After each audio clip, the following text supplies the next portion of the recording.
Welcome back to Retro Rebound. Today is the day, baby. It's the day Into the Spider-Verse 2 is out, and I am so excited. This movie I've been waiting for so long. I remember seeing it in a movie theater in Florida while I was on vacation for the first one, and I was doing it after mini golf too, which was awesome. So I was just having a great day. I have great memories with that movie.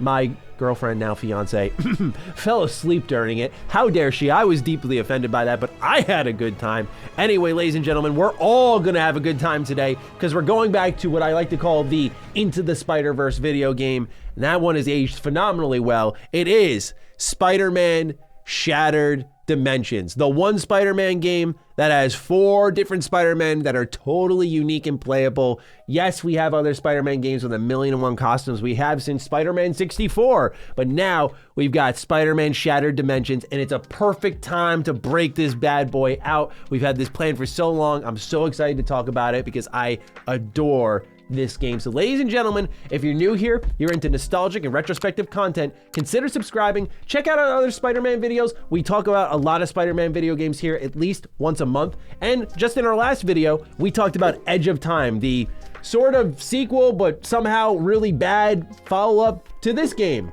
And yeah, so that's available now if you want to check it out. I'll have it also linked in the description and down below for you to check out. But with that, ladies and gentlemen, let's start off with the complete in-box experience, shall we? So, back of the box, here we go. 4 parallel worlds, 1 unparalleled adventure. As Spider-Man, it is up to you to restore the shattered fabric of reality by traveling across 4 distinct parallel worlds. Experience epic boss-themed levels and deal damage in a variety of ways as you take on the unique strengths of each of the 4 Spider-Men across each dimension. With 2099 in a futuristic New York City, Ultimate Spider-Man, unleash the power of the black suit. Amazing Spider-Man, battle with the innovative web combat, and Noir with stealth-based gameplay. I love Spider-Man Noir. Check this out right here, looking pretty good. This copy is expensive, by the way. Spider-Man Shattered Dimensions on PS3, about 70 buckaroos. Now, my fiance's dad was so nice. We were clearing out their house when they were moving a couple of years ago, and they found this one. They asked me, do I want it? And I said, hey, it's an expensive one. Are you sure? And they said, yeah, it's all yours. So I went, what am I gonna say no to a great deal? I get a $70 game for free that I know I'm gonna talk about a lot on the channel. This is the best deal I've got in my life. So shout out to my fiance's parents. They're great. All right, so here we go. Inside the manual, are you ready for something that's not gonna blow your socks off at all? Here we go. Boom, check that out. Not too bad. You get some costumes here in the corner as they break down some of the controls. Breaking down the pause menu, save menu, and you got Amazing Spider-Man there. And then here we got Spider-Man Noir as they break down the HUD and the spider sensibilities, the upgrades, and the Web of Destiny, which is really cool, combat and character upgrades. And then here they break down some of the collectibles that you're gonna find in the level ratings you get at the end of each of them. And on the back, it's just customer support promotion. And you can see it's like one full image here, which I thought was really cool because that's usually blocked off with the box art. But I digress. Uneventful, much like Edge of Time, but that is a complete in-box experience for Spider-Man Shattered Dimensions. Now, let's talk about this go-to game, shall we? I think I'm gonna start with the sheer playability of all these different Spider-Men. That's already cool on its own, right? Like, I am enough of a Spider-Man geek where if you said, hey, here's a skin, they don't really play different, I'd probably be annoyed in the moment, but like historically, that'd be pretty cool, and I'd enjoy that. And we already have Spider-Man games where you get to throw on all these different Spidey suits. We saw it in Spider-Man 64, we saw it in Insomniac's Spider-Man. We're probably gonna see it in the second one, which I can't wait for. So look, like this game is awesome because each Spider-Man has a slightly different play style. Even the ones that overlap a bit have some differentiating qualities that, to me, help them set apart from the rest.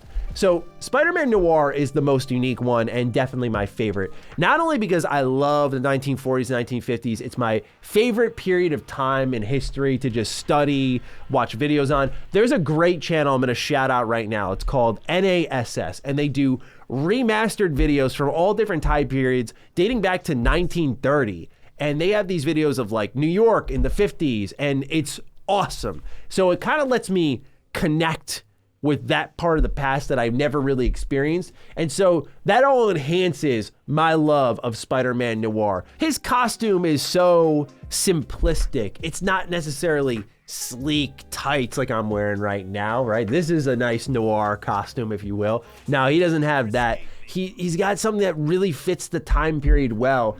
And especially when you mix that with the change in the art style per character, Noir really shines through because when you're in the light, the color returns, and that means that you're going to be spotted. And when you're in the dark, it's black and white. You're hiding in the shadows. Now, the stealth gameplay here, not great. Like, I'll be up on a power line. It's the only place I can hide. And there will be an enemy on a balcony right in front of me, and he'll spot me easily, which makes sense. We're right in front of each other, but the level design puts me down this alleyway. So at times, it's a little disappointing in that regard. Like, the stealth gameplay for Spider-Man especially has evolved so much since then, but this was sort of the beginning of the end of this type of stealth gameplay from Spider-Man. But Noir, because he's so based around stealth, it's great because what happens if you get caught is you actually want to go and hide, because this man, I guess, has selective strength, I'd put it, because there are moments where you're going to do hand-to-hand combat, and I like it because it switches it up, but most times when you get caught, it's going to take a lot more hits compared to, say, Amazing Spider-Man to do the damage that you need to take the enemy out. So you always want to hide and then do a stealth takedown. It's just the best way around. But there are moments that hand-to-hand combat is the wave. So that's what makes Noir stand out. Whereas someone like the Ultimate Spider-Man with the symbiote suit, he does so much damage. He's really AoE focused. And this is where, again, there's a slight overlap. Like, he's more action focused, right? But so is Amazing Spider-Man. But his combos are based around the webs. Meanwhile, 2099 uses technology so he can dodge and slow down time a little bit easier. So they all have their own little gimmicks that make them different. And when you combine that with the changes in the art style, as well as, I mean, it just being a beautiful looking game, in my opinion, to this day, it just works the whole way through. Especially because, as the back of the box said, each level is propelled by its own unique villain. This is the Rogues Gallery, right? This is all the villains showing up, from Kraven to Hobgoblin to everyone is here, right? And that's what makes each level unique, because they all have their own boss fights, they have their own little themes.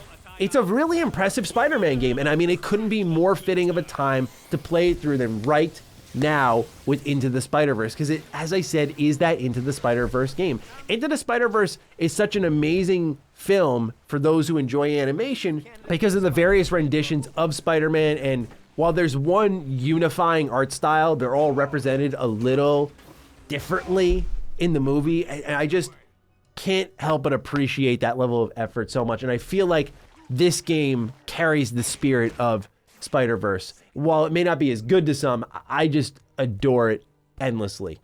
So as you're going through all these levels, I mentioned you're going to get ratings while going through the manual, and these ratings will give you points, and these points you can then go to the Web of Destiny, which is this really cool upgrade tree that's expansive and gives you tons of new movesets to unlock. And the point currency, it's overall shared throughout all these Spider-Man, so it's not like if you do a Noir level, he has an amount of points, and then you do an Amazing Spider-Man level and he has an amount of points. They all have one pool of points that you then spend on all their upgrades, which is cool because it means you can't make everyone OP right off the rip. Instead, you gotta think about what you want to upgrade. Do I want to do the health? Do I want to do the strength? Do I want to do stealth? Do I want to do this cool move that I just want to use once or twice? What do I want to upgrade? And so that all comes together to make it where returning the levels is really nice. I beat this game at least 3 times now, and just, it never gets old to me. There are boss fights that are a little frustrating, and that's a good thing to talk about, because one thing that I also like about this game is its weird sense of identity in first person. Like, there are cutscenes that will enter first person. There are boss fights that will enter first person. And they're a little creepy. Like, this dude is in your face screeching, and as a kid, I could see this being terrifying. And you gotta, like, nail this man in the face, and you're throwing haymakers and jabs and all that stuff. It's a little annoying because there are times where you will have had him beat, and then you'll die because you messed up, like, pretty much a QTE. And it's in those moments that it does feel pretty dated. But make no mistake, it is really awesome to get up close and personal and see things through the eyes of Spider-Man without all the motion sickness that would probably come with it for the average human being.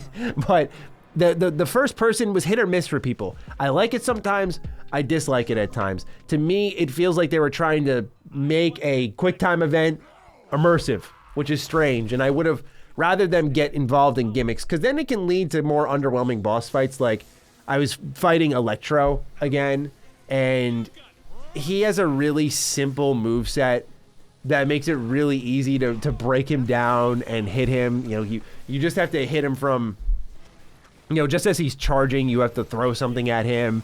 And once you hit him, he's weakened, and then you can just wallop on him until it's time to repeat the process. And I know you could only ask so much, especially back then, which really isn't too far ago, but actually 13 years. Oh, I didn't want to remember that. I feel old. Anyway, you can only ask for so much, in my opinion. You can have anything, but you can't have everything, as Todd Howard would say, which is one of my favorite quotes when it comes to game development, because I think it's true for literally every single video game. You can try to do anything, but you just can't do everything. And so you get all these villains, you get the amazing art style, you get the differentiation in combat, and all that stuff is there, but you just don't get the deep boss fights, which I think is an acceptable caveat in all this game offers, and all the replayability it offers, and all of the different fighting styles it offers, the different art style, everything, man. It just really lights my fire, if it wasn't clear. There are even awesome cameos, like there's a mission where Deadpool shows up, and I just thought this was cool because this is before Deadpool got his own game. This is before Deadpool was mainstream. Like, for me, Deadpool was introduced with Marvel Ultimate Alliance. That's where I met Deadpool for the first time, and I didn't know he was the merc with the mouth at that time. I thought he was cool. Oh, this guy's got swords and guns. I bet he's so serious. Boy, was I ever wrong. But this is a video game introduction to him, where he's complaining about not having his own game. And I imagine because, as you can see here, Activision was publishing these Spider-Man games that, you know, they probably thought, well, we got a little something in the can here. I think it was High Moon who made the Deadpool game. But point being is, this was our video game introduction to him beyond just being like a little playable character in a huge roster of Marvel characters. Like, he had a whole level based around him for Ultimate Spider-Man, which was just so cool to see. Because again, growing up loving Deadpool, this made me smile, which is I think what this game will do. It's a game that will definitely, as a Spider-Man fan, provide a lot of smiles. But when you think about it, we saw with Ultimate Spider-Man the Ultimate Spider-Man suit. We saw, of course, Classic Spider-Man. So that's why I'm so in love with Noir, and why I really like 2099. For me, 2099 Spider-Man clicks. It doesn't even matter about the gameplay. It's the universe. There are moments you are web swinging around with flying cars, and I don't know if Insomniac could just cook a little gourmet meal quickly here, but I may be alone in saying that I would love to see an open world Spider-Man 2099 video game. I think there's so much potential there, and I just love the concept. It reminds me of, for those of you who are TMNT 03 fans, you'll know what I'm talking about. People didn't like it, but I was a fan of Flash Forward, the kind of spin-off new show they did after TMNT 03 stopped airing.